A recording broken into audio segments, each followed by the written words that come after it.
अजून आल्याचं म्हटलं जातंय. थोडं खाली घे ना. नेमकी काय माहिती थोडं खाली घे.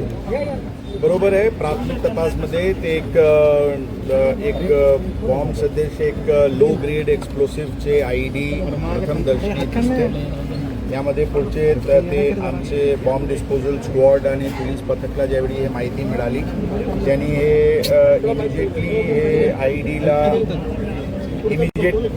इमिजिएटली ते आयडीला त्यांनी ग्लायडिंग सेंटरचे एक ओपन ठिकाण आहे तिथे घेऊन जाऊन त्यांना योग्य पद्धतीने डिफ्यूज केला आणि अत्यंत त्यांनी एक चांगली कामगिरी BDDS टीमने केली होती. आता तपास युद्ध पातळीवर सुरू आहे. स्थानिक पोलीस, पुणे शहर पोलीसचे स्थानिक पोलीस, क्राईम ब्रांचची टीम्स आणि ATSची टीम हे तिन्ही मिळून पथक तपास करत आहे. लवकरात लवकर आपल्याला आणखी यामध्ये अपडेट देता येईल. सीसीटीव्ही मध्ये आरोपी दिसतोय काहीतरी बॉक्स घेऊन जाताना, नेमकं कोण आहे काय? तपास आता अत्यंत प्राथमिक स्टेजवर आहे.